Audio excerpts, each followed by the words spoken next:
감사합니다. 시간이 되었습니다. 우리 다 같이 마음 모아서 사도신경 하심으로 2020년 마지막 주일 예배 하나님 앞에 올려드리시겠습니다. 같이 사도신경 하심으로 우리의 신앙을 고백하시겠습니다. 나는 전능하신 아버지 하나님 천지의 창조주를 믿습니다. 나는 그의 유일하신 아들 우리 주 예수 그리스도를 믿습니다.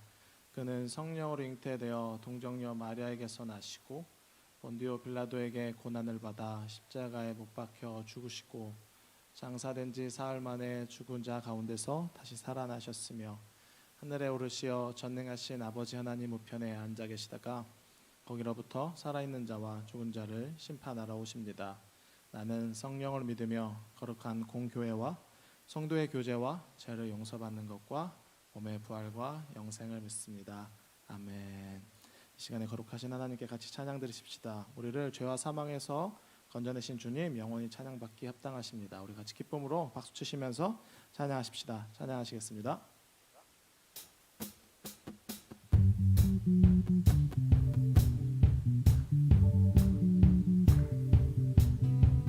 주 날 구원했으니 어찌 잠잠하리.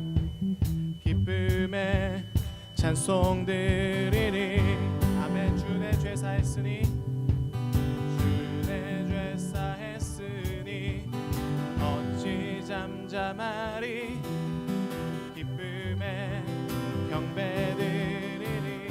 아멘. 주를 향한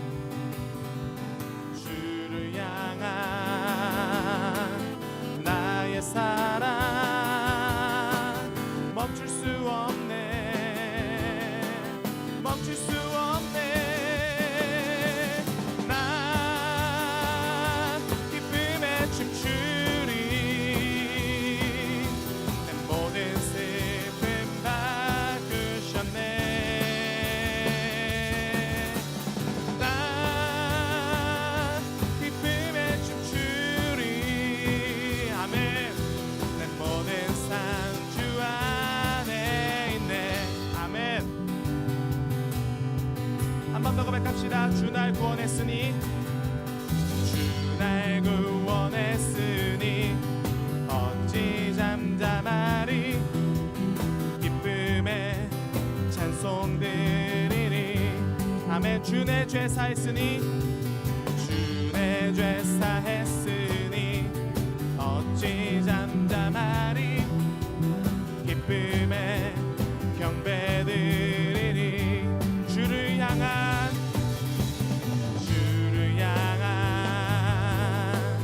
나의 사랑 멈출 수 없네. 멈출 수 없네. 멈출 수 없네. 나 기쁨에 춤추리. 내 모든 슬픔 바꾸셨네.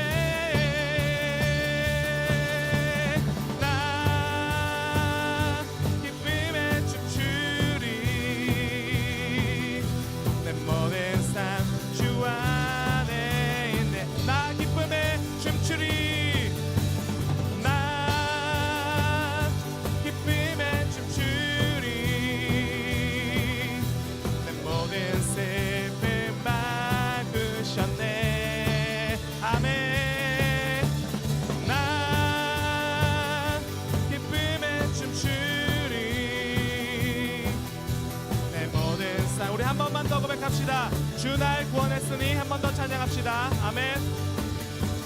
주 날 구원했으니 아멘. 어찌 잠잠하리. 기쁨에 찬송 드리리. 주 내 죄 사했으니 주 내 죄 사했으니 어찌 잠잠하리. 기쁨에 경배 드리리. 주를 향한 나의 사랑 멈출 수 없네. 멈출 수 없네. 나 기쁨에 춤추리. 내 모든 슬픔 바꾸셨네.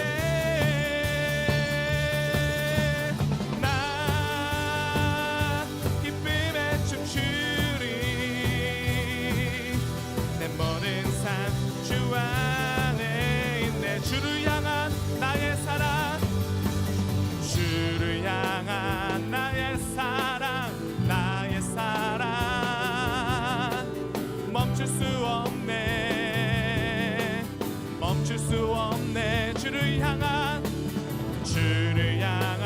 나의 열정, 나의 열정 멈출 수 없네. 아멘. 멈출 수 없네. 나 기쁨에 춤추리.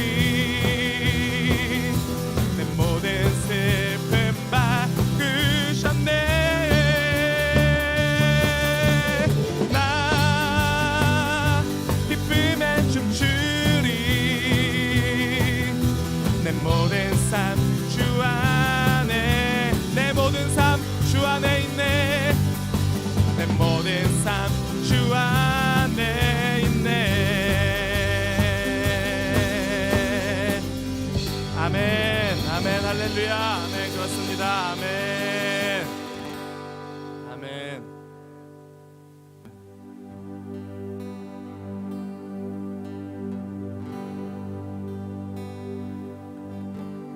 This is my desire to honor you, Lord, with all my heart I worship you.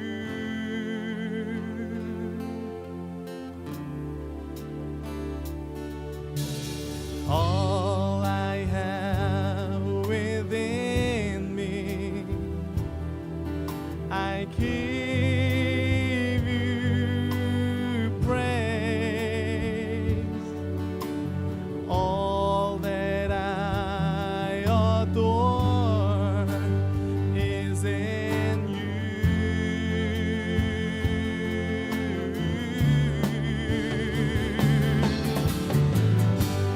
Lord, I give you my heart, I give you my soul.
기도하시겠습니다. 우리 같이 기도하십시다. 백승혜 집사님 대표로 기도 인도해 주시겠습니다.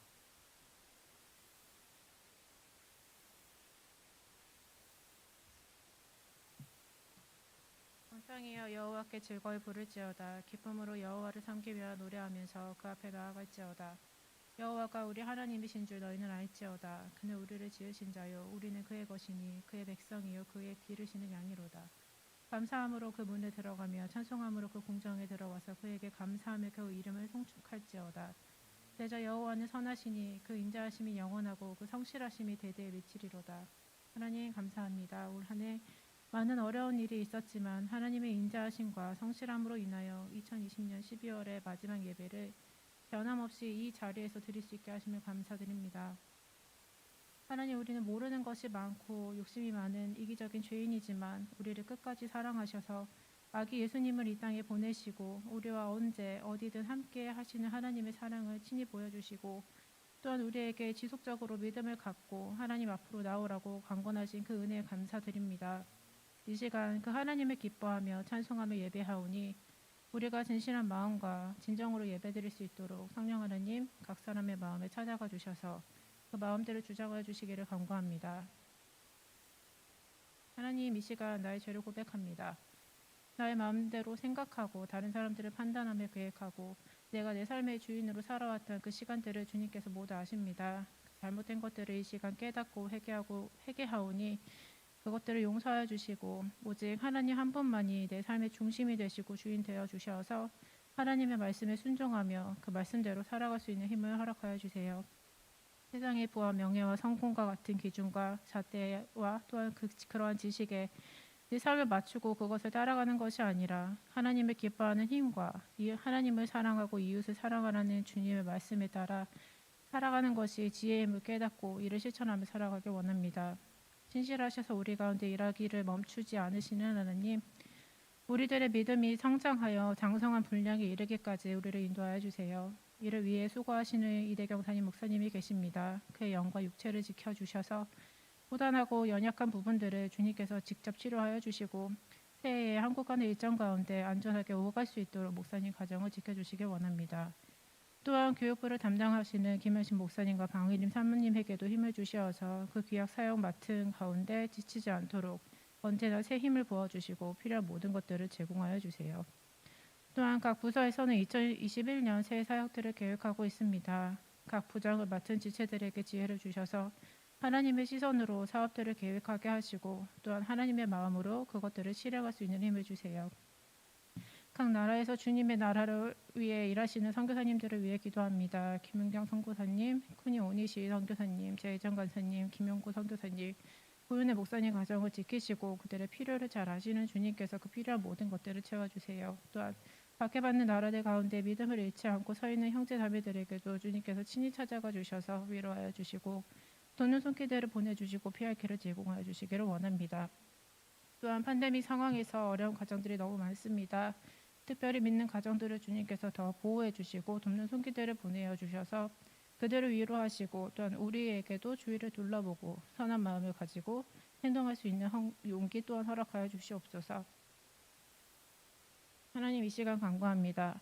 하나님의 이름을 기뻐 부르며 찬양할 수 있는 은혜, 하나님의 사랑을 맛보 아는 은혜, 하나님의 인자하심과 긍휼하심으로 가득한 우리의 삶을 인정할 수 있는 은혜, 또한 우리의 생각과 지식을 뛰어넘어 정의롭게 일하시는 하나님의 은혜를 볼 수 있는 2021년이 되게 해 주시옵소서. 그래서 이로 인하여 하나님의 나라가 확장되고 믿음이 성장하는 것을 경험하는 새 생명 교회 성도들이 될 수 있도록 인도하여 주세요.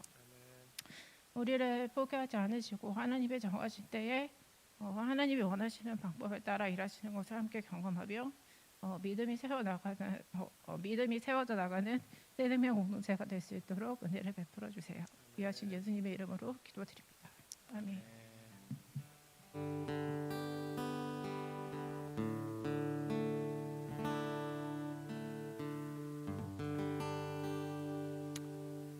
이 시간 함께 살아계신 하나님 찬양하시면서 준비하신 예물 하나님께 올려드리겠습니다. 우리 찬송가 620장 우리 주제를 기억하시면서 함께 찬양하겠습니다. 찬송가 620장 1절 3절만 찬양하겠습니다.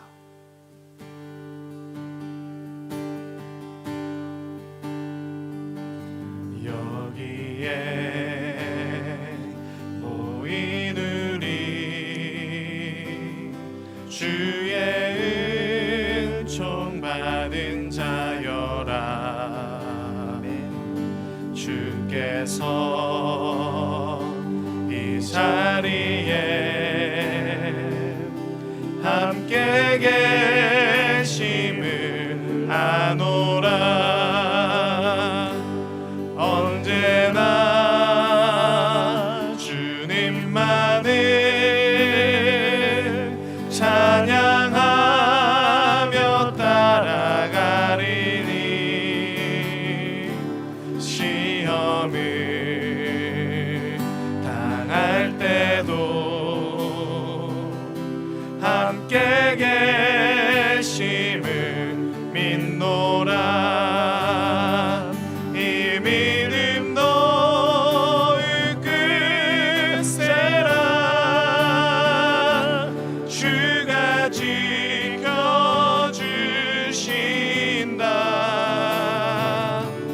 어두운 밤에도 주의 밝은 빛 인도하여 주신다.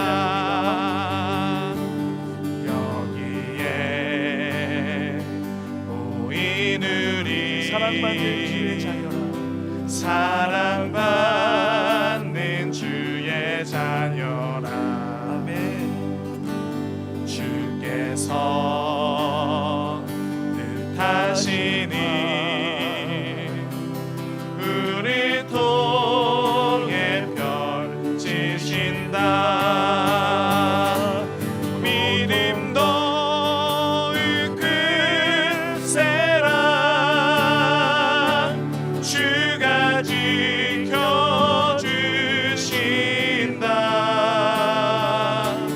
어두운 밤에도 주의 밝은 빛 인도하여 우리 이 믿음 더욱 굳세라. 한 번 더 고백합시다. 이 믿음도 이끌세라. 주가 지켜주신다.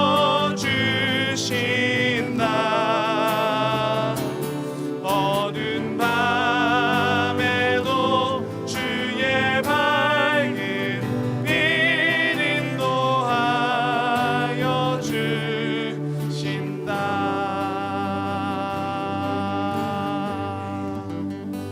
드려진 예물을 위해서는 제가 예배 말미에 기도하도록 하겠습니다. 우리 교회 소식 함께 나누겠습니다. 오늘 2020년 마지막 주일이네요. 올 한해 123 프로젝트를 본 공동체에서 진행했었는데요. 여러 가지 사정으로 우리가 이렇게 잘하지 못한 것들이 있을 것 같은데, 그럼에도 불구하고 한 해 동안 성경을 잘 읽어주시고 함께 동참해 주신 성도들께 감사드리며, 다음 주는 동일한 방법으로 성경 읽기를 또 시작하도록 하겠습니다. 아직 성경을 다 보지 못하신 분들은 이번 한 주간 성경을 가까이 하셔서 또 이렇게 하나님 말씀을 깊이 묵상하는 새생명 성도들이 되시길 바랍니다. 본 교회 등 강화된 방역 지침에 따라 예배 모임을 온라인으로 하고 있습니다. 오전 11시 또한 새벽에 온라인과 현장에서도 또 나오시는 분들이 계신데, 오늘은 예배를 돕는 분들만 주일날 나와 계시는데, 어제 교회 예식이 있어가지고 꽃들이 참 이렇게 예쁘게 있습니다. 그 가정에서 예배하시는 분들이 이 아름다운 모습을, 저를 말고 이 앞에를 보실 수 있으실지 모르겠지만 참 아름답게 어제 예식이 치러졌고요. 또 이렇게 강단에 꽃이 있으니까 참 좋네요. 감사합니다. 12월 한 달 동안 저희는 예수님이 이 땅에 겸손의 왕으로 오심을 기억하고 주제 설교 5 솔라를 했고요.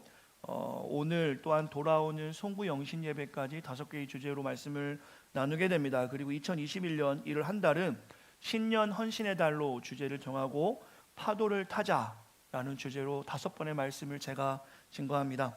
그 파도를 타자 어떤 의미인지 한번 기대해 주시고 2021년을 잘 우리가 시작하길 바랍니다. 또한 2021년에는 요한복음 강해를 시작하려 합니다. 우리 성도님도 많이 기도해 주시기 바랍니다. 이번 주 목요일입니다. 목요일날 송구영신 예배가 있습니다. 11시 30분에 온라인으로만 진행하고요. 11시 10분에 예배에 관련된 분들만 성전에 오셔서 같이 예배를 하도록 하겠습니다. 온라인으로 꼭 함께 하시고, 설교의 제목은 오직 하나님께 영광이라는 말씀의 제목, 카운트다운도 우리가 비록 각 가정에서 하지만 그렇게 하도록 하겠습니다. 그래서 성도님들 기억하셨다가 11시 반에 송구영신 예배 때 참여해 주시길 바랍니다. 너무나 감사한 말씀인데요. 성탄 기부 목적 헌금을 저희가 천불로 예상하고 성도님께 요청을 드렸었는데 우리 성도님들이 많이 동참해 주셔서 1,450불을 헌금했습니다. 그래서 숲키친과 이스턴 일리노이 푸드뱅크에 이렇게 각각 필요한 만큼 저희가 사용하였습니다. 우리 성도님 동참해 주셔서 참으로 감사드립니다. 목요일 날 웹 매거진이 있고요. 또 헌금은 현장과 또한 가정 현장인 것 또 가정에서 온라인으로 하실 수 있습니다. 2020년 헌금 정산을 원하시는 분은 재정부장께 요청해 주시길 바랍니다. 오늘 오후 6시에 우리 운영위 워크숍이 있습니다. 2021년 운영위원들의 변동이 좀 있습니다. 이것은 교인 총회 때 전에 저희가 주보를 말씀을 드리고요. 미리 저희가 2021년과 중장기적인 계획들을 가지고 좀 이야기를 나누려고 합니다. 많이 기도해 주시길 바랍니다. 모임이 있고요. 우리 청년들 지난주에 수련회 온라인으로 참여 잘했다는 소식을 들었습니다. 감사합니다. 공동체와 코로나19 종식을 위해 계속해서 기도해 주시길 부탁을 드립니다. 또한 교회 달력이 나왔어요. 제가 지난주에 몇 가정을 미리 갖다 드렸고 이번 주에 화요일, 목요일 31일 전까지는 각 가정으로 다 배송해 드리도록 하겠습니다. 말씀 카드와 함께 제가 가져다 드리도록 하겠습니다. 나머지 교회 소식이 있으면 구역을 통해서 알려드리도록 하죠. 이 시간 살아계신 하나님 말씀 같이 읽겠습니다. 오늘 우리에게 주신 허락하신 말씀은 로마서 1장 17절 말씀입니다. 로마서 1장 17절 말씀 우리 같이 보겠습니다. 로마서 1장 17절 말씀 우리 같이 한번 한 목소리를 읽고 한 번 더 제가 읽는 방식으로 두 번을 읽을 건데요. 같이 한번 로마서 1장 17절 말씀 읽겠습니다. 살아계신 하나님 말씀입니다. 복음에는 하나님의 의가 나타나서 믿음으로 믿음에 이르게 하나니 기록된 바 오직 의인은 믿음으로 말미암아 살리라 함과 같으니라. 제가 한 번 더 읽겠습니다. 복음에는 하나님의 의가 나타나서 믿음으로 믿음에 이르게 하나니 기록된 바 오직 의인은 믿음으로 말미암아 살리라 함과 같으니라. 아멘. 제가 말씀을 위해서 간단히 기도하겠습니다. 하나님 감사합니다. 우리에게 오늘 귀한 날 허락하시고 특별히 2020년 한 해를 마감하는 마지막 주일로 이렇게 모이게 하심에 감사합니다. 특별히 오늘 예수님이 이 땅에 오심을 기억하고 주님이 우리를 하신 그 일을 생각하면서 오직 믿음이라는 주제로 말씀을 나눕니다. 준비한 말씀이 잘 전해지게 하시고 가정에서 이곳에서 하나님이 우리에게 허락하신 그 은혜들을 경험하는 시간 될 수 있도록 우리와 함께하여 주시옵소서. 모든 것 주께 맡기며 살아계신 예수님의 이름으로 간절히 기도했습니다. 아멘. 오늘 말씀의 제목은 오직 믿음입니다. 슬라이드 넘어가나요? 네. 저희가 5 솔라 종교개혁의 5가지의 근간이었죠. 핵심을 가지고 이번 12월 달은 말씀을 나누고 있고 조금 교리적인 내용들이 있기 때문에 조금 딱딱하게 느끼실 수도 있지만 한 해를 마감하면서 그리스도를 기억하며 꼭 기억해야 될 만한 내용들을 살피고 있어요. 제가 오늘 이렇게 교회를 오는 이렇게 발걸음을 쭉 오면서 참 행복하다라는 생각을 했습니다. 여러분도 어떠신지 모르지만 어제 예식을 치르는 가운데 하나님께서 새생명교회를 참 많이 사랑하신다라는 생각을 저 스스로는 아주 많이 하게 됩니다. 저의 연약한 부분은 빼더라도 하나님께서 이 교회를 참 사랑하셨다. 또 아름다운 한 가정이 이 예배당에서 시작하는 것을 보면서 이 새로운 시작을 축복받는 것처럼 우리 생명교회가 2020년을 잘 마무리하고 2021년을 이 믿음 하나로 잘 시작했으면 좋겠다. 그런 마음을 어제 갖고 기도하고 예식에 참여했었는데요. 우리 성도들과 오늘 이 말씀을 우리의 가슴에 새기고 2020년을 잘 마감하고 2021년을 잘 시작했으면 좋겠어요. 먼저 우리가 이렇게 고백할 수 있겠죠. 오직 믿음으로만 구원받을 수 있습니다. 이 한마디가 오늘 저와 여러분의 가슴에 새겨질 수 있기를 간절히 소망합니다. 로마서 1장 17절의 말씀을 우리가 읽었지요. 복음에는 하나님의 의가 나타서, 복음은 예수 그리스도입니다. 우리가 오직 예수 그리스도에 대해서 이미 나누었고요. 오직 예수 그리스도에게는 하나님의 의가 나타나서 믿음으로 믿음에 이르게 하나니 기록된 바 오직 의인은, 오직 구원은, 오직 하나님의 자녀는 믿음으로 말미암아 살리라 함과 같으니라. 이 한 말씀에는 아주 많은 의미가 담겨져 있어요. 간단하게 이야기하면 구원은, 우리가 받은 구원, 하나님의 자녀의 삶은 행위가 아니라 믿음임을 오늘 본문에서 확인하게 됩니다. 이 믿음이다. 이것이 저에게 너무나 행복한 고백이 되고 있어요. 제 행위가 아니라 믿음이다. 사랑하는 성도들에게 질문 드리고 싶어요. 우리의 구원이 오직 믿음으로 이루어지는 것을 믿으십니까? 예, 아멘. 아마 가정에서도 크게 아멘 하시는 분들이 있을 것 같아요. 근데 이 질문 하기 전에 제가 이렇게 먼저 질문을 여러분께 드리고 싶고 우리가 한번 생각해 보자는 겁니다. 무엇이 믿음인가? 한번 이 믿음에 대해서 우리가 한번 생각해 보자는 것입니다. 믿음으로 구원을 얻는데 믿음이 무엇인가? 사실 믿음이라는 것을 머리로는 우리가 알겠습니다. 그러나 내가 믿음이 있다, 내가 믿음으로 구원받는다라는 명제 앞에서 머뭇거리는 성도들을 저는 종종 발견하게 됩니다. 여러 가지의 이유가 있겠죠. 성도님 믿음이 있으십니까? 오늘 당장 죽어도 천국 갈 수 있으십니까? 라는 질문들을 이렇게 던져보면 머뭇대는 성도님들을 종종 보게 돼요. 왜 그럴까?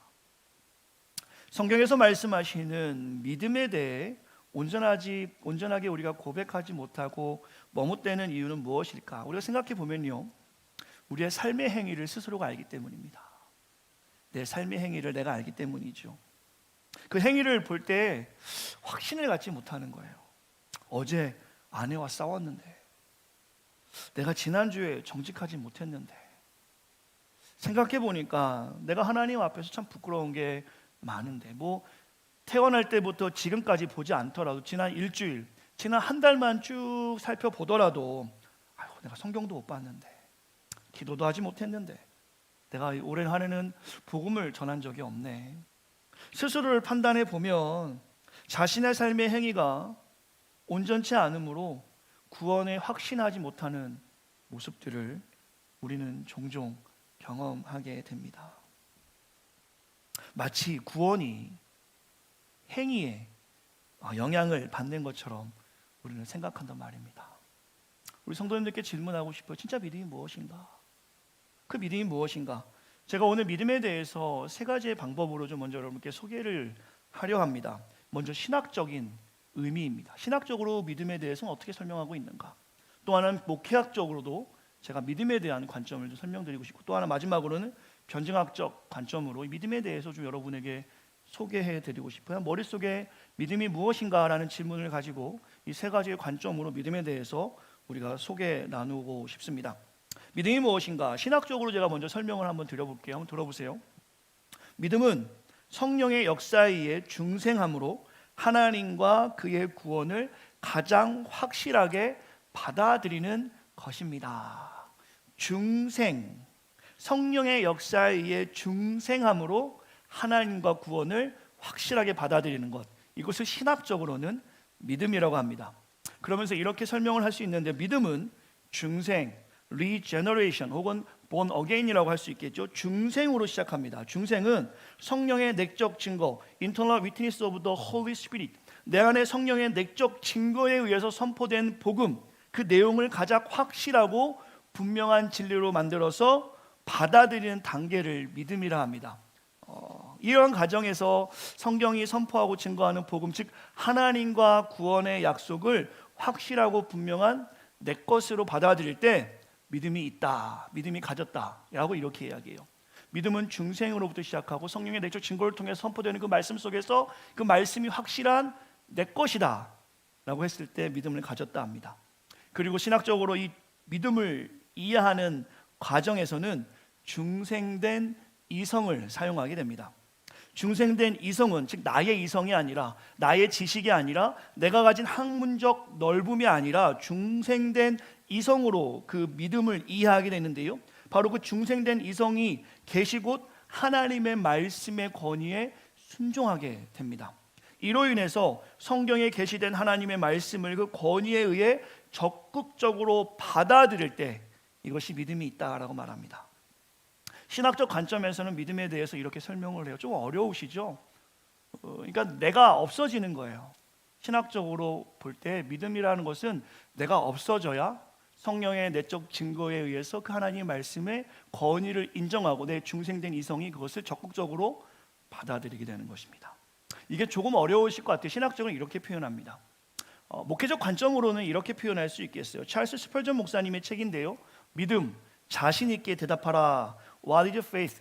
그러니까 이 믿음이 무엇인가에 대해 보면 믿음에 대해 좀 더 쉽게 설명합니다. 뭐 신학적인 관점을 그대로 풀었다고 보시면 될 것 같은데요. 내용을 좀 읽어드릴게요. 믿음은 세 가지로 이루어져 있다. 세 가지의 단계라고 보셔도 좋겠습니다. 곧 지식과 동의와 신뢰이다. 사람은 먼저 어떤 사실에 대해 알아야 믿을 수 있다. 그러나 여기에 전제되어야 하는 것은 들어야 하는 일이다. 믿음은 들음에서 나온다라는 성경이 말씀한다. 이것은 제가 조금 전에 신학적인 방법으로 설명한다면 성경이 증거하고 선포하는 일을 먼저 경험해야 함을 이야기합니다. 하나님의 말씀을 듣는 일이 믿음을 갖는 데에 먼저 중요함을 찰스 스펄전 목사는 이야기하고 있어요. 그래서 신앙생활을 처음 하시는 분들이나 신앙생활을 계속하시는 분들에게 말씀을 읽는 것과 예배를 참석해서 설교를 듣는 것이 얼마나 중요한지를 찰스 스펄전 목사는 강조합니다. 우리가 은혜를 받는 방법이 두 가지가 있습니다. 그러니까 수동적으로 은혜를 받는 방법이 신학적인 용어로 뭐 좀 어렵지만 은혜의 방편이라고 합니다. 그 두 가지가 뭐냐면 바로 말씀과 성례예요. 그 하나님의 말씀을 듣기만 하면 우리는 가만히 있어도 수동적으로 그 은혜를 경험하게 됩니다. 그리고 성례, 성찬과 세례 예식을 통해서 성만찬을 통해서 은혜를 받는 수단으로 우리가 보게 돼요. 그래서 말씀 듣는 과정이 먼저 그 믿음을 갖는 첫 번째 단계임을 찰스 스펄전 목사는 이야기하고요. 두 번째는 동의이다. 그러니까 말씀을 지식, 하나님을 아는 것과 이제 동의의 단계가 필요한데요. 이제 생각은 그 지식이 진실하다고 동의하는 단계로 나아간다.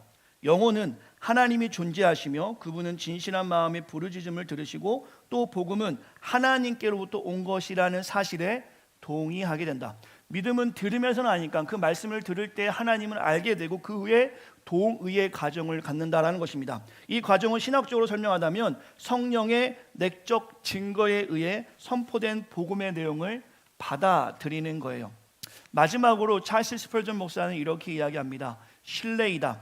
우리 자신을 이제 하나님을 알고 하나님의 말씀을 동의하는 과정을 겪었다라면 이제 우리 자신을 자비로운 하나님께 맡겨야 한다. 우리의 영혼을 죽으시고 살아나신 예수님께 맡기는 것이다. 신뢰가 없으면 구원을 얻는 믿음이 아닌 것이다. 청교도들은 믿음을 종종 기대 누움이라는 말로 설명했다. 우리가 지금 의자에 몸을 기댄 것처럼 늘 그리스도께 기대면 된다. 자신을 그리스도께 던져 그분 안에서 쉬며 그분께 맡겨라. 이것이 구원을 얻는 믿음을 가진 것이다. 이 책을 보면 아주 쉽게 믿음에 대해서 정리가 잘 되어 있습니다. 아마 조금 전에 제가 신학적인 설명보다는 목회학적 관점에서 믿음이라는 설명이 좀 더 쉬우실 거예요. 제가 이번에는 변증학적으로 좀 믿음에 대해서 설명해 보고자 합니다. 연세대학교에서 신학을 가르치는 김학철 교수가 믿음에 대해서 이렇게 이야기했어요. 믿음이 무엇인가? 믿음은 어떻게 생기는가?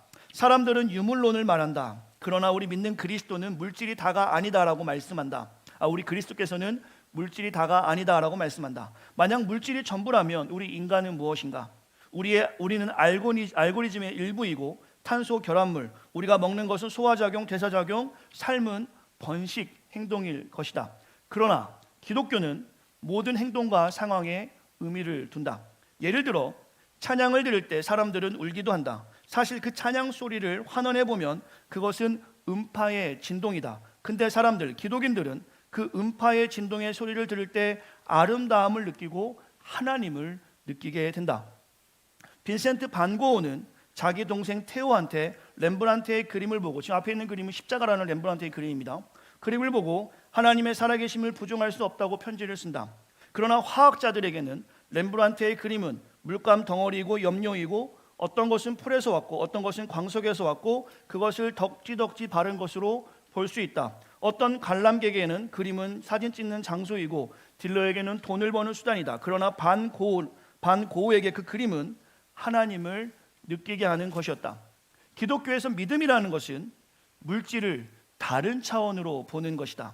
소리가 음파의 진동이고 그림은 물질 덩어리지만 그것들을 배우의 이른바 초월적인 것을 느끼게 하는 이것은 정신착란도 아니고 과잉 해석도 아니다. 사도행전 17장 27절 말씀을 기억하자. 믿음은 멀리 있지 않다. 이는 사람으로 혹 하나님을 더듬어 찾아 발견하게 하려 하심이로되 그는 우리 각 사람에게서 멀리 계시지 아니하도다. 하나님의 선물, 신학적으로 성령의 내적 증거죠. 하나님의 선물로 믿음을 받고 때로는 길을 지나가다 공중 나는 새를 보며 마태복음 6장에서 예수님의 말씀, 공중의 새를 보라, 심지도 않고 거두지도 않고 창고에 모아 들이도 아니하되 너희 하늘 아버지께서 기르시나니 너희는 이것들보다 귀하지 아니하냐가 생각나며 하늘의 새를 보고 아 그런가 하며 우리는 믿어지는 것이다. 이렇게 믿음에 대해서도 정리를 합니다. 믿음에 대해 제가 신학적으로 또한 목회학적으로 또한 물질 세계를 보고 하나님을 경험하는 우리의 믿음에 대해서 제가 잠시 설명을 드렸어요. 우리 성도님들 이러한 믿음 갖고 계십니까? 신학적인 내용을 그대로 이해하시던 또 목회학적 관점으로 그 내용을 그대로 이해하시던 좀 전에 말씀드렸던 물질 세계를 보면서 하나님의 말씀을 통해서 믿음이 생기던 모두가 이런 믿음을 가지고 계실 거라 저는 믿습니다. 이제 우리가 가진 믿음에 대해 머뭇거리지 않으셨으면 좋겠어요. 그 믿음에 그저 감사할 수 있는 우리가 되어지길 바랍니다. 제가 새생명 담임 목사로 선언하고 싶은 것은 지금 이 자리에 앉아 계시는 것만으로도 지금 가정에서 예배하시는 것만으로도 이미 여러분에게는 하나님이 주신 믿음이 있으며 그 믿음에 대한 증거임을 기억하시기 바랍니다. 우린 다 믿음이 있습니다. 그러나 여기서부터가 좀 중요한데요, 한 단계 더 나가서 이 믿음이 우리에게 있는데 우리의 모습과 상관없이 우리는 믿음을 경험하게 되어 있는데요, 믿음이 하는 일을 여러분과 좀 나누고 싶어요. 오늘 이것이 말씀의 핵심이에요. 결론적으로 말씀을 나누자면 믿음이라는 것은 우리가 믿음을 가지고 있을 때 하나님의 존재, 하나님의 사역, 하나님의 성품, 하나님이 우리에게 주신 구원을 알 수가 있습니다. 1915년이었어요. 1915년에 교황 레오 10세는 독일에서 면죄부를 판매하는 것을 허락했어요. 면죄부는 당시에 로마의 성 베드로 성당을 건설하기 위해서 막대한 재정이 들었기 때문에 이를 확보하기 위한 방법이었습니다. 면죄부를 구입하는 돈을 상자 속에 넣을 때 그 짤그랑 하는 소리를 내는 순간 짤그랑 소리가 크면 클수록 천국에 갈 수 없었던 부모나 가족이나 친구들이 즉각 구원받는다는 선전을 하고 면죄부를 팔았죠. 그러한 이유로 면죄부가 참 많이 팔렸습니다. 그리고 성 베드로 성당이 아주 멋있게 웅장하게 세워지게 됐죠. 그러나 이러한 구원은 성경 어디에도 나와 있지 않고 실제로 구원에 이르는 방법이 아니었습니다. 죄에 대한 회개도 없었고 예수 그리스도의 십자가 없이 면죄부를 돈을 주고 구매함으로 구원받을 수 있다는 일이 자행되고 있었어요. 1915년 이러한 상황을 봤던 루터는 오직 믿음으로 구원받는다고 성경의 말씀을 강력하게 교회에게 전하였죠. 그 말씀이 로마서 1장 17절의 말씀입니다. 복음에는 하나님의 의가 나타나서 믿음에 이르게 하는 기록된 바 오직 의인은 믿음으로 말미암아 살리라 한것 같으니라. 특별한 해석이 필요 없어요. 이 말씀에 면죄부란 내용도 없고 우리가 상자 속에 돈을 넣었을 때 짤그랑 하는 소리에 구원받지 못한 자가 구원받는다는 말씀도 없습니다. 그저 이 말씀은 믿음을 강조하고 있습니다. 믿음. 조금 전에 제가 여러분에게 신학적으로 목회학적으로 또한 변증학적으로 설명드렸던 그 믿음, 우리가 그 믿음을 소유하기만 한다면 하나님의 자녀가 된다라고 성경에서 말씀하고 있죠. 즉 복음인 그리스도를 믿는 믿음을 통해서 죄인된 우리가 의인의 자리로 옮겨지는 것이에요. 이것은 오직 예수 그리스도, 오직 은혜라는 설교를 통해서 분명하게 설명을 드렸죠. 그래서 오직 믿음만으로 구원을 경험한 사도 바울은 이렇게 고백을 합니다. 갈라디아서 6장 14절의 말씀인데요, 그러나 내게는 우리 주 예수 그리스도의 십자가 외에 결코 자랑할 것이 없으니 그리스도로 말미암아 세상이 나를 대하여 십자가에 못 박히고 내가 또한 세상에 대하여 그러하시니라. 사도행전 20장 24절에 이 오직 믿음으로 구원을 경험한 성령의 내적 증거를 통해서 그 말씀을 믿어 고백하는 사도 바울은 이렇게 고백합니다. 내가 달려갈 길과 주 예수께 받은 사명 곧 하나님의 은혜의 복음을 증언하는 일에 마치려 하면은 나의 생명조차 조금도 귀한 것을 여기지 아니하리라. 그가 오직 믿음으로 구원을 얻은 후에 그의 삶의 행보가 이렇게 바뀌었음을 우리는 확인하게 되죠. 빌립보서 3장 7절 8절의 말씀인데요, 그러나 무엇이든지 내가 유익하던 것을 내가 그리스도를 위하여 다 해로 여길 뿐더러 또한 모든 것을 해로 여김은 내 주 그리스도 예수를 아는 지식이 가장 고상하기 때문이다. 모든 것을 배설물로 여기고 나는 그리스도를 얻었다라고 사도 바울은 고백합니다. 사도 바울은 자신이 복음을 받을 수 없는 사람이라는 것을 누구보다도 잘 알고 있었어요. 사도 바울이 하나님 만나기 전의 상태를 우리가 생각해 보면 좋겠어요. 디모데전서 1장 15절에서 그는 그 자신을 이렇게 소개합니다. 내가 죄인 중에 괴수이다.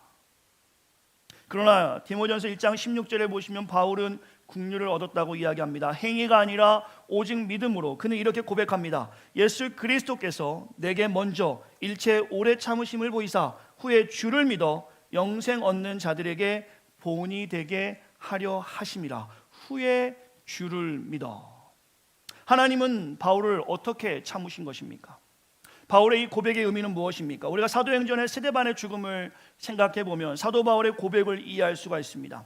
예수님을 위해 살아가던 스데반이 누구에게 죽었습니까? 바로 오늘 본문의 저자인 사도 바울이 앞장섬으로 스데반이 돌에 맞아 죽은 것이죠. 바울은 그 생각만 하면, 자신이 스데반의 죽음 앞에 서 있을 때 그 장면만 기억한다라면 감히 하나님 앞에서 죽어도 마땅한 죄인이었습니다.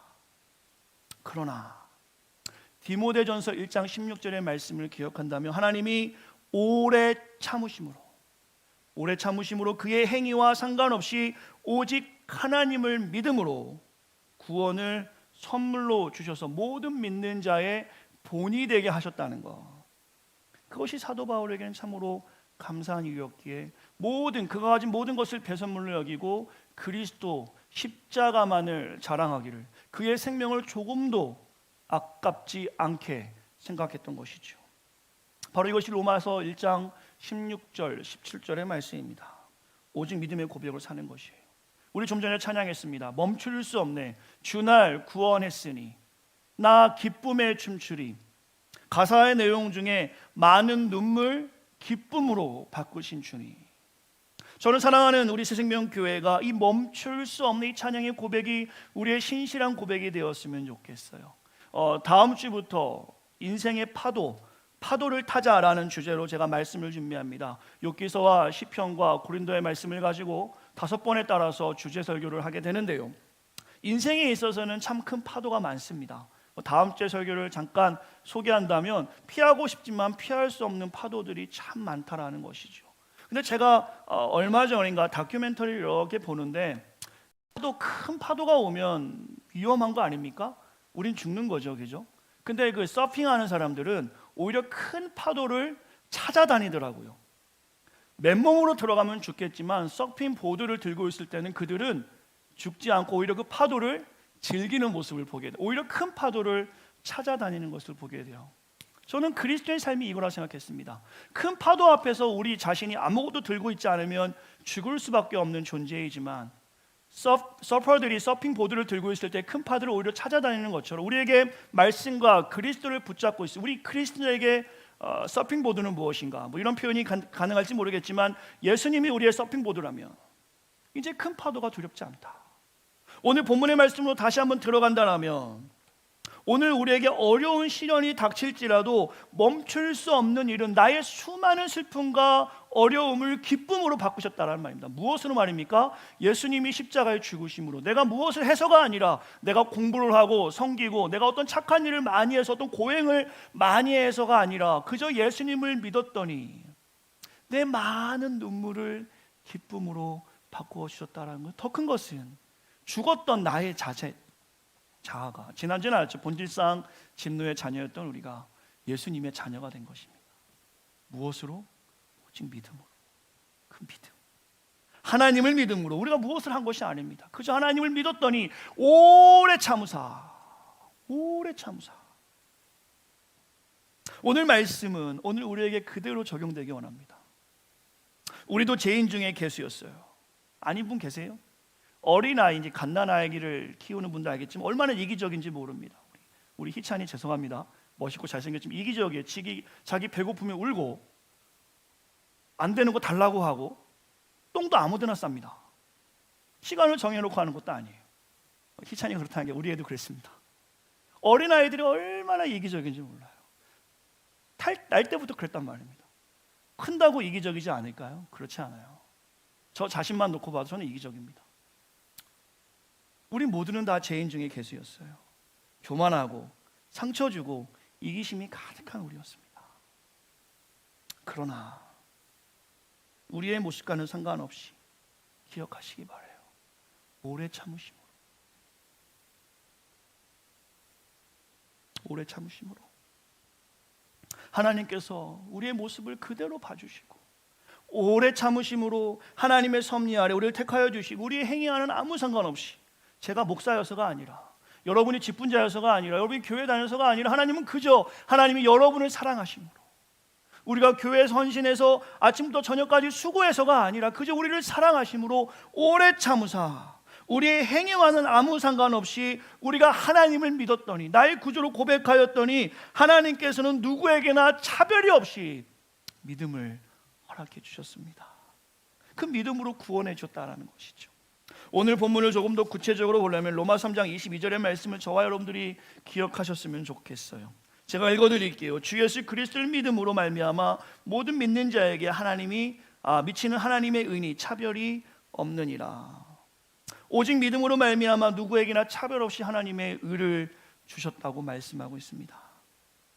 그럼 본문에서 말씀하시는 하나님의 의가 무엇이기에 오직 믿음으로 얻게 되는가? 이 질문을 가져보면 좋겠어요. 아무리 성도님도 이런 질문을 가지실 거라 생각이 듭니다.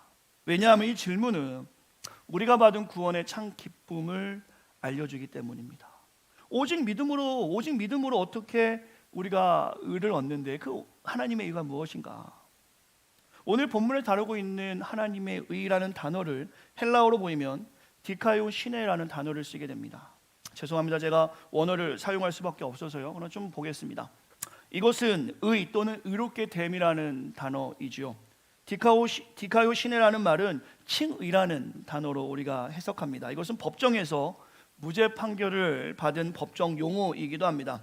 그래서 성경 속에 사용되는 디카오이오 시네, 의라는 말은 예수님께서 십자가를 지심으로 이제 우리에게 모든 죄가 없어지고 의롭게 되었다라고 선언해 주시는 말이에요. 신학적으로는 이신칭의 justification이라는 표현으로 우리가 사용합니다. 그런데 흥미로운 것은 조금 더 흥미롭게 우리가 봤으면 좋겠는데요.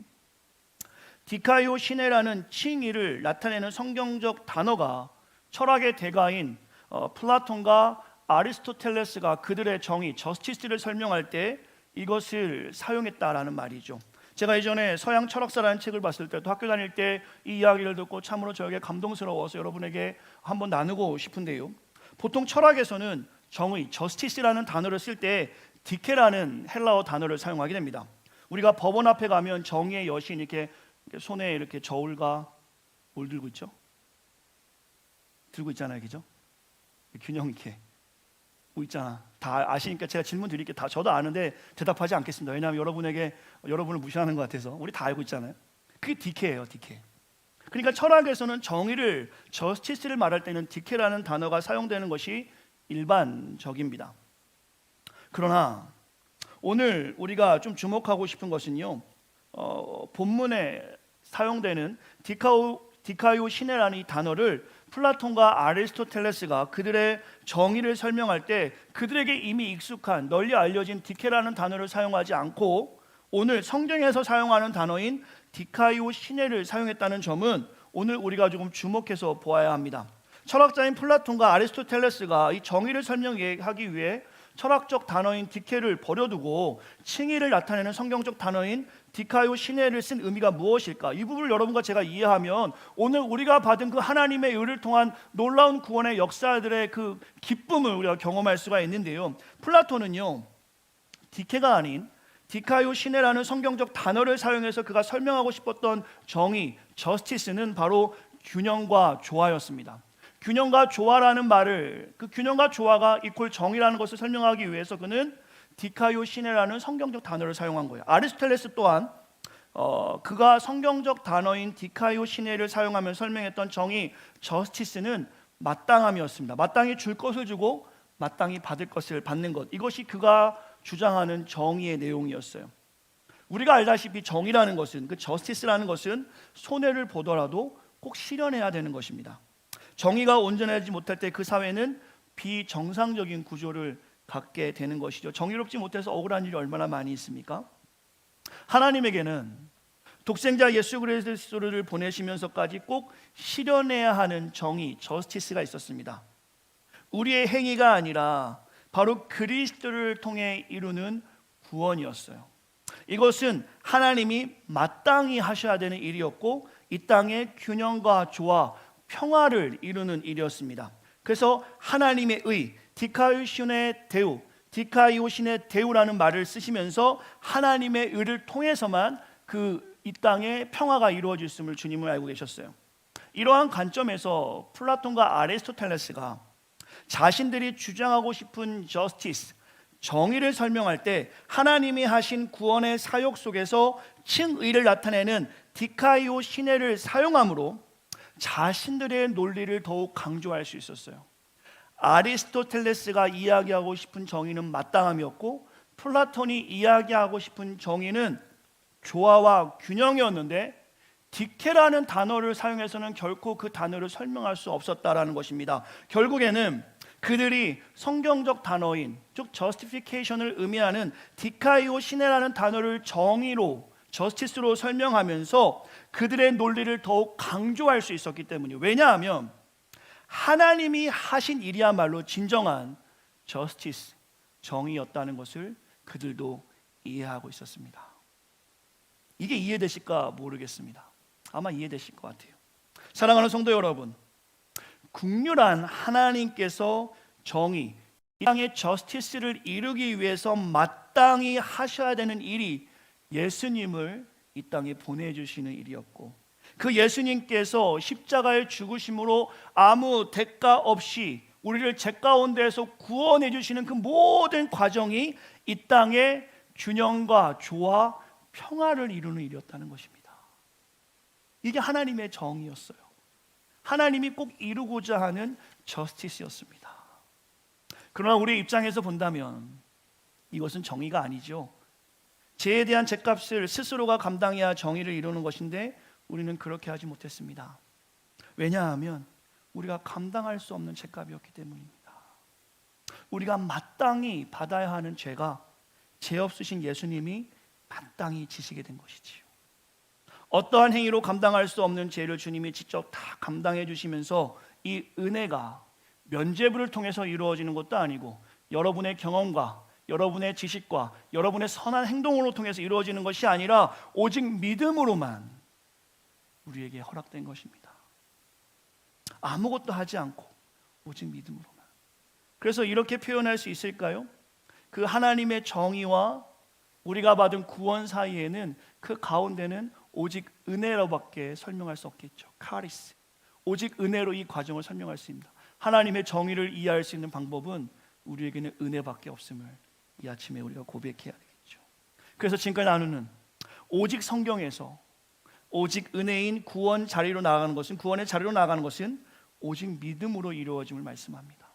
누구도 이것을 감당할 수 없기에 마땅히 하나님이 이 땅에 독생자를 보내주셔서 그가 마땅히 죽으심으로 이 땅에 균형과 조화와 평화가 이루어진 것, 이것이 바로 주님께서 이 땅에 이루셔야 될 정의였음을 오늘 성경을 통해서 또한 잠시 역사적 배경을 통해서 우리가 발견하게 됩니다. 2000년 이 땅에 겸손의 왕으로 오신 2000년 전 이 땅에 겸손의 왕으로 오신 예수님을 기억하면서 오늘 우리가 2020년을 잘 마감하였으면 좋겠습니다. 믿음이라는 것은 결코 쉽지는 않습니다. 그러나 쉽지 않게 그 믿음이 선물로 우리에게 주어졌다는 사실도 기억하시기 바랍니다. 우리가 노력해서 믿음을 얻는다라면 그는 절대로 믿음을 얻을 수 없을 것입니다.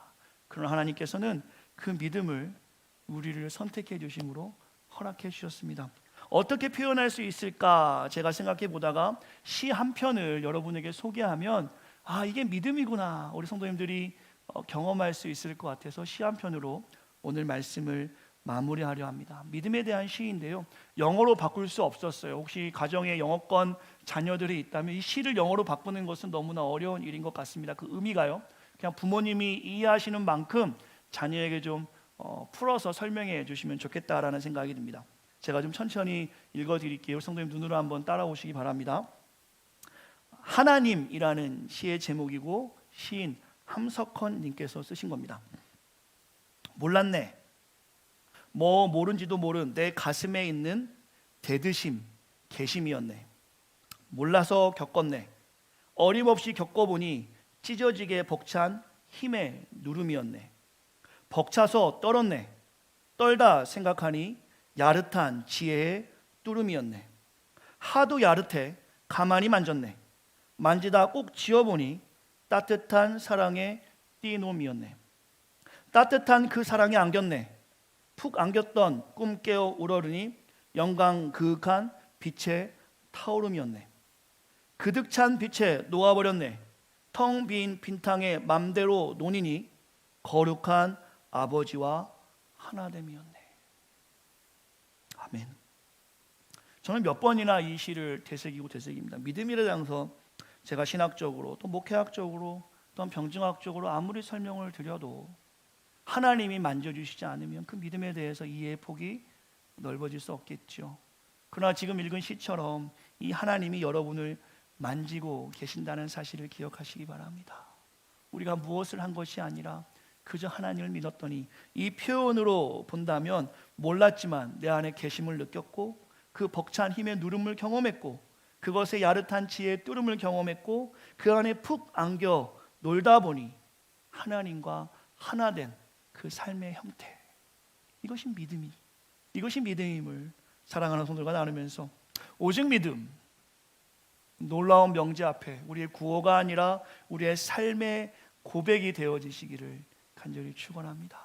오직 성경, 오직 은혜, 오직 그리스도, 오직 믿음, 마지막 오직 하나님께 영광을, 이 5가지 놀라운 기치를 가지고 새생명교회가 선언으로 멈추는 것이 아니라 이 오직이라는 단어에 부합하는 합당하는 삶을 살아가는 새생명 공동체가 될 때 하나님께서는 오늘 대표 기자가 기도했던 것처럼 이 새생명교회를, 새생명 공동체를 여러분이 매일 기도하며 나가는 것처럼 다음 세대를 세우고 청년을 사랑하고 이민자인 사명자를 섬기는 그 일에 우리를 사용하실 줄 믿습니다. 우리의 모습과 상관없이 이렇게 찾아와 주신 그 하나님을 오직 믿음으로 그 하나님과 함께 뛰노는 사랑하는 온 성도가 되시기를 간절히 축원합니다. 하나님이 저와 여러분을 엄청 사랑하십니다. 기도하겠습니다. 참 좋으신 아버지 하나님, 오직 믿음에 대해 여러 각도로 설명을 나누었고 또 하나님이 그 믿음에 대해서 무엇을 말씀하시는지 성경을 통해서 확인합니다. 우리의 행위와 상관없이, 우리의 모습과 상관없이 하나님의 오래 참으심으로, 우리도 바울과 같이 죄인 중에 개수였으나 하나님이 오래 참으심으로 우리를 품어주시고 하나님의 자녀 삼아주시고 우리에게 믿음을 허락하여 주시어서 우리의 삶을 통해서 오직 믿음을 고백할 수 있게 하심에 감사합니다. 이 믿음 놓치지 않는 우리의 인생 되기를 소망합니다. 우리의 모습을 바라볼 때마다 형편없고 좌절하고 절망하지만 우리의 모습이 아니라 그러한 모습에도 불구하고 여전히 우리를 참 사랑해 주시는 하나님의 놀라운 은혜를 기억하면서 2020년을 잘 마무리하길 원합니다. 또한 우리에게 허락하실 2021년, 때로는 인생의 파도가 거침없이 몰아닥칠지라도 그 파도 속에서 주님 손 붙잡고 그 파도에 좌절하거나 절망하는 인생이 아니라 그 파도 넘어서 하실 하나님의 뜻을 바라보며 우리가 서길 원합니다. 이번 한 달간 예수님을 기억하며 오직 성경, 오직 예수, 오직 믿음, 오직 은혜, 오직 하나님께 영광이라는 주제를 가지고 사랑하는 성도들과 말씀을 나눕니다. 비록 얼굴을 대면하여 말씀을 나누진 못했지만 하나님이 각 가정마다, 각 성도들의 마음속마다 하나님이 만지심이 있는 줄 믿습니다. 이번 한 달 동안 주어진 이 말씀 속에서 우리가 받은 그 구원의 감격이 얼마나 큰지를 경험하게 하시고 그 감격으로 우리 자신만 바라보는 인생이 아니라 우리가 축복의 통로, 복음의 통로가 되어서 사도 바울과 같이 하나님의 말씀을 전하는 삶에 있어서는 내 생명을 조금 더 아깝게 여기지 아니하고 내가 가진 지식과 경험과 그 모든 것을 다 내려놓고 다 배설물로 여기고 겸손하게 그리스도가 가장 고상한 지식임을 선언하며 우리가 주 앞에 엎드린 인생 되기를 간절히 소망합니다. 이 시간 사랑하는 성도들, 귀한 공동체를 사랑하여서 하나님이 주신 예물을 주 앞에 드립니다. 말씀에 순종하여 드린 11조가 있고 사명을 기억하여 드린 헌금들이 있습니다. 감사 예물도 있고 우리의 삶을 다해서 주 앞에 몸으로 드리는 그런 성도들의 삶도 있습니다. 거룩한 산 제물로 나아가는 귀한 예물과 그 삶을 귀하게 사용하여 주시옵소서. 이제는 우리 주 예수 그리스도의 은혜와 하나님의 크신 사랑과 성령님의 감화 내조교통 충만한 은혜가 오늘 우리와 함께 해주시며 우리에게 한량없는 은혜를 부어주시는 하나님의 놀라운 사랑 안에서 오늘 또한 이번 2020년을 잘 마무리하고 2021년을 믿음으로 준비하는 사랑하는 성도들 머리 위에 기도하는 제목과 너무나 사랑하는 자녀들과 귀한 공동체의 사명 위에 이제부터 영원토록 함께 있기를 간절히 축원하옵나이다. 아멘.